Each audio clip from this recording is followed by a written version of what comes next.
My name is Aurora Kensington. And last Saturday, my parents tried to destroy me in front of an audience. The cafe was full. Weekend brunch. Crystal glasses clinking. Influencers live streaming their avocado toast. The kind of place where humiliation spreads faster than gossip. They chose the table near the window. Maximum visibility. My mother adjusted her pearl bracelet. My father stirred his coffee slowly, like he was waiting for a cue. I should have known. Aurora, sit, my mother said sweetly. Too sweet.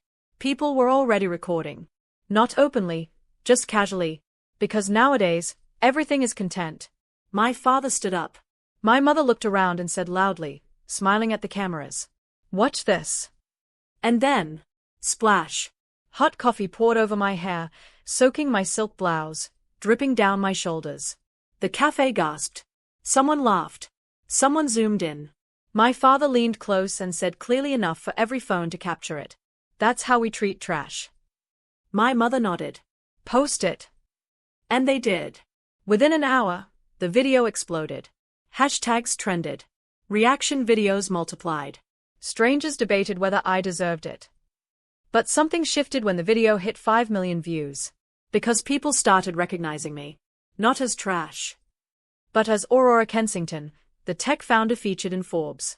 The same Aurora Kensington listed in Forbes 30 Under 30 earlier that year.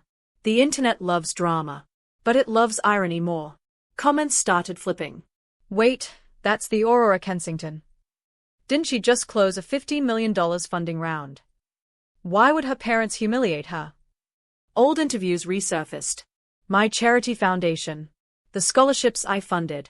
The speech where I thanked everyone who ever doubted me. Then someone dug deeper. They found my parents' workplace. Their LinkedIn profiles. Their company values page about integrity and respect. By Monday morning, their employers had seen the video. By Tuesday, HR had called them in. By Wednesday, they were both unemployed. And suddenly, the same people who poured coffee on me in public were calling me in private. Aurora, sweetheart, it was a joke. You need to fix this. Tell them to stop. But here's the thing. I never posted. I never defended myself. I never attacked back. Sometimes, silence is power. And sometimes, the world handles revenge for you. But what they didn't know. The coffee wasn't the beginning. It was the last mistake they were ever going to make. The internet thought the coffee incident was random cruelty. It wasn't. It was resentment. Years of it. You see, my parents loved control more than they loved me. Growing up, they had a script for my life. Law school. Marry into money. Stay predictable. Instead, I built a tech startup from my dorm room. I dropped out. I refused their connections. I refused their money. And when I landed on the Forbes 30 Under 30 list, they didn't congratulate me. They said I embarrassed them.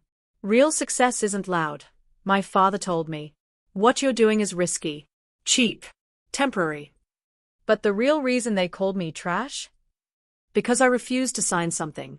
3 months before the coffee incident, they had come to my penthouse with a proposal. They wanted me to invest in my uncle's failing construction company. A family opportunity. A guaranteed return. I had already done my research. Debt. Hidden lawsuits. Unpaid contractors. It wasn't an opportunity. It was a bailout. And they wanted me to quietly pour millions into it so no one would know the business was collapsing. When I refused, my mother's voice went ice cold. After everything we've done for you. I stood firm. I built my company without you. I'm not financing your mistakes. That's when my father said it the first time. You've become trash. You think money makes you better than family. They didn't hate my success. They hated that they couldn't control it. So the cafe humiliation wasn't random. It was punishment. They wanted to remind me where they thought I belonged. They wanted to reduce me publicly. They thought if they embarrassed me enough, I'd fold. But they miscalculated something critical. They forgot that when you try to humiliate someone the world respects, the world starts asking questions. And once people started digging into my uncle's company, they didn't just find debt. They found something much worse. I didn't expose them. The internet did. Once people recognized Aurora Kensington, the narrative flipped overnight. Support poured in. Journalists started asking questions. Finance bloggers began digging. And when strangers dig, they don't stop at the surface. Someone pulled public records on my uncle's construction company. Another found court filings. Then came screenshots of unpaid contractor complaints. But the real explosion happened when a finance analyst posted a thread. Why was Aurora Kensington pressured to invest in this company 3 months ago? That question changed everything. Because buried in those filings were pending fraud investigations, inflated project valuations, suspicious consulting payments, shell subcontractors. And guess who was listed as a silent board advisor? My father. Not a random shareholder. Not a distant relative. A board advisor. The same man who publicly called me trash. Within 24 hours, business reporters reached out to my PR team. I still hadn't said a word. Then one of the contractors went on record. He hadn't been paid in 8 months. He had emails. He had bank transfer receipts that never cleared. Suddenly, this wasn't family drama. It was a financial scandal. My parents started calling nonstop. Aurora, you need to shut this down. Tell your followers to stop digging. This is getting dangerous. I finally answered one call. You wanted attention, I said calmly. You got it. My mother started crying. My father didn't speak. Because they knew. The coffee stunt wasn't humiliation. It was exposure. They tried to make me look small. Instead, they turned a spotlight onto themselves. And when authorities announced they were reviewing the company's financial practices, the same people who laughed in that cafe were now deleting their comments. But the final twist? The investment document they tried to make me sign. I still had it. And it contained one clause that could protect me completely. And destroy them legally. 3 months before the cafe stunt, they slid the contract across my marble kitchen island. Just sign, my father said. It's standard. It wasn't. Because I never sign anything without my legal team reviewing it. And when my attorneys examined the document, they added something subtle. Quiet. Devastating. A liability clause. If I invested and the company was later found guilty of fraud, every board advisor who encouraged the investment would be personally accountable for misrepresentation. Including my father. They never noticed the amendment. They were too confident. Too sure I'd fold under family pressure. I didn't sign. But I kept the version with track changes. Emails. Messages. Voicemails. Everything. So when the online investigation turned into a formal inquiry, and regulators began requesting documentation from investors connected to the company, my legal team submitted one package. The contract draft. The clause. The proof that I had refused due to financial irregularities. Clean. Precise. Untouchable. 2 weeks after the coffee video went viral, investigators showed up at my uncle's office. 3 days later, they visited my parents' home. Neighbors watched. Someone recorded again. But this time, no one was laughing. My phone rang that night. My father's voice was no longer arrogant. Aurora, you did this. No, I replied calmly. You did. Silence. Heavy. Crushing. You could have warned us. I did, I said. When I refused to sign. That was the moment it clicked for them. They thought pouring coffee on me would remind the world I was beneath them. Instead, it reminded the world who I actually was. Strategic. Prepared. 10 steps ahead. And while they were scrambling to hire lawyers, I was on stage at a global tech summit, being introduced as Aurora Kensington, entrepreneur, investor, and one of the most influential young founders featured by Forbes. Standing ovation. No coffee stains. Just power. But the story wasn't over. Because what happened next cost them more than their jobs. The investigation didn't explode overnight. It tightened slowly. Like a vice. Freezing accounts. Auditing transfers. Requesting years of financial records. My uncle's company collapsed first. Investors pulled out. Projects were halted. Contractors finally spoke publicly. Then came the civil lawsuits. Unpaid vendors. Misrepresented bids. Hidden liabilities. And my father's name, as board advisor, was stamped across documents he never thought anyone would read. But here's what truly destroyed them. It wasn't the investigation. It wasn't the unemployment. It wasn't even the legal fees. It was reputation. Country clubs revoked memberships. Former friends stopped answering calls. The same social circle that once applauded them at charity galas suddenly went silent. They had built their entire identity on image. And the image shattered. Meanwhile, I said nothing publicly. No interviews attacking them. No revenge statements. No dramatic social media threads. Just one quiet post. Integrity protects you long before you need protection. That was it. The internet filled in the blanks. Within months, charges were formally filed against several executives in the company. My father wasn't criminally charged, but he was named in civil accountability proceedings for oversight negligence. Legal settlements drained what remained of their savings. And the final blow? Their house. Sold quietly.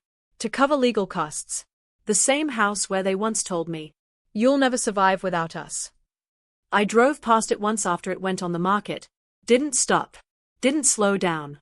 Because I had already survived. Built. Thrived. The coffee they poured on me? It washed out. But the arrogance they poured into the world? That stained permanently. They tried to call me trash. Instead, they revealed who really was. And sometimes, the most powerful revenge isn't destroying someone. It's letting their own actions do it. While you rise untouched. By now, the world was watching. The video of my parents humiliating me had gone viral, but it was nothing compared to what followed. Journalists connected the dots. The contractor lawsuits. The frozen accounts. My father's board advisor role. My mother's repeated attempts to coerce me into investing. Headlines exploded. Forbes 30 Under 30 star exposes family financial scandal. Parents' coffee stunt backfires spectacularly. Billionaire's daughter turns humiliation into legal storm. I didn't comment. I didn't post. I let the world piece it together. And they did. TV segments replayed the coffee incident over clips of failing projects, unpaid vendors, and angry investors. My parents' reputation, carefully built over decades, crumbled in the glare of public scrutiny. Neighbors whispered. Old friends questioned. Even distant relatives called, cautiously, wondering if their loyalty had been misplaced. Meanwhile, I attended a tech panel in New York, cameras flashing, microphones poised. The irony was delicious. People who once mocked me now leaned in to hear my words. Integrity protects you long before you need protection, I said, quoting my social media post. Back home, my parents struggled with inquiries from every angle: vendors, investors, media. Their frantic phone calls reached me. Aurora, please, tell them to stop. Don't make this worse. You need to help us. I smiled quietly. I had no intention of helping. Because by now, the world had already handed them justice. And that justice was quiet, unstoppable, and utterly satisfying. By Friday, the fallout was undeniable. Banks froze accounts linked to my parents' investments. Contractors filed official complaints. Former business partners publicly distanced themselves. The same people who once smiled at them in country clubs now avoided eye contact. My father's phone didn't stop ringing, but every call was a demand, a reprimand, a reminder of mistakes he couldn't erase. My mother's hands shook as she tried to respond to emails, each message highlighting another unpaid debt, another lawsuit, another lost opportunity. Meanwhile, I moved through my own life quietly. Meetings, panels, interviews. Every word I spoke, every smile I shared, contrasted sharply with the chaos consuming them. The city's morning sun lit the skyline outside my office window, indifferent and perfect. Then came the emails from their former employers. Terminations. Reputations tarnished. Invitations to events rescinded. Their carefully constructed social identity dissolved, brick by brick. One evening, my mother finally called. Her voice trembled. Aurora, this is too much. We didn't realize. I let her trail off. Silence became my reply. The weight of truth hung in the line. You need to understand, I said finally, calm and precise. This wasn't about punishment. It was about consequences. Your actions created this. Not me. Not the internet. Not the contractors. You did. She couldn't argue. She couldn't defend herself. Because the world had already judged. And the world was right.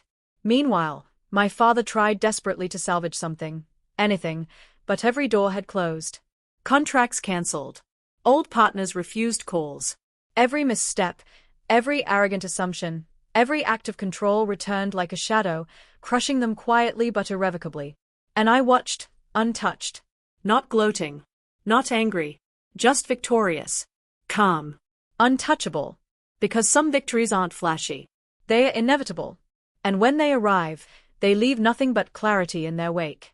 Saturday morning, sunlight spilled across my penthouse, warm and golden. The city below moved on, oblivious to the storm.